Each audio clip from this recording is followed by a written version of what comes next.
For people, viewers right now who are unfamiliar with EFT and tapping, could you just give us a little background on what those are and how they work? Sure. It's fascinating because each year, one of these summits or each interview I give, it seems like a little bit more and a little bit more. It just keeps growing. I mean, it really began in the 80s. Tapping actually began before that. EFT, or the emotional freedom techniques, was created by Gary Craig, but he stood on the shoulders of Roger Callahan and others before him. So EFT, especially what we call clinical EFT, is the evidence-based style of emotional freedom techniques. There are certainly many types of modalities in history that have included percussive tapping. So tapping tends to be the generic term because part of what we're doing in EFT is tapping on different meridian endpoints that are near the surface of the skin. So many people simply use the word tapping to describe, but specifically the technique of emotional freedom techniques, and there are some others, what they do is they have several different elements.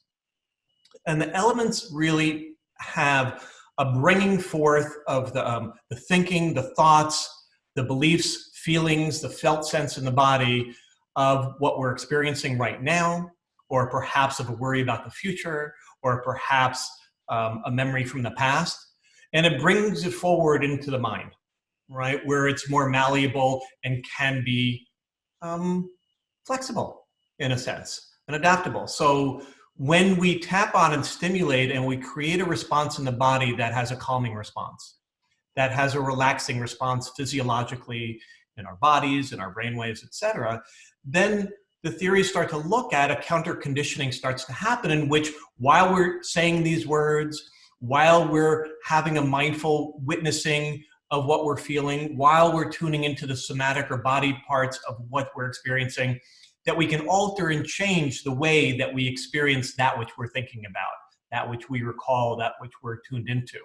And so in that way, EFT can work very effectively with a wide variety of conditions that have to do with the stress response in the body.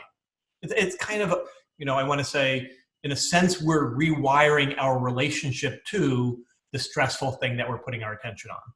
In your line of work, is there any clinical evidence that has been reported for EFT specifically in its effectiveness for PTSD?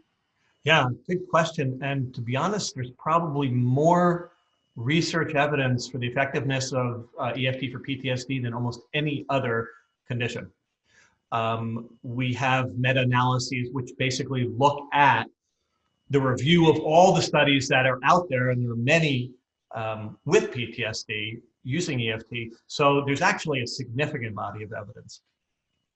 Just to give you some ideas, it's actually shown. So when we look at clinical PTSD and we look at either they've been diagnosed or they use the clinical guideline checklist, a PTSD checklist, et cetera, for symptomatology, we start to look at very high effect sizes. So for example, there was a meta-analysis that had a 2.96 effect size. What does that mean? It's numbers and statistics. But basically, when you look at typically the effect that something has, how effective it was, it's usually measured in a scale of 0 to 1, 1 being very effective. This review actually showed it to be 2.96, which is very, very high. Gotcha. In 2018, there was clinical guidelines came out. And and that's actually, we'll talk more about that, but it really showed it to be incredibly cost effective. It showed results to happen in a much faster period of time, usually in an average of 4 to 10 sessions. Most guidelines, for example, for PTSD look like more like 12 to 18 sessions. So we see EFT being highly effective at reducing symptoms very quickly. We've seen it in studies, a lot of studies for working with veterans, combat veterans. We've seen studies for PTSD families. So in other words, spouses that were affected by, for example, veterans that are suffering with PTSD, and how that actually has an effect on the families and spouses and children as well. The really amazing things, we've seen studies that have shown an 86% to 90% reduction in symptoms within 6 sessions, 6-hour-long sessions. I spoke to one of the researchers with that study, and he said, I almost wish that in that study the number were lower, Because when you start to hit numbers like that, it hits that unbelievable, you can't cognitively just accept numbers that high. Now, not all studies are that high, but we typically see somewhere between a 40 and 80% reduction in symptoms in an average of 6 to 10 sessions in that range. So there's actually quite a large body of research supporting it.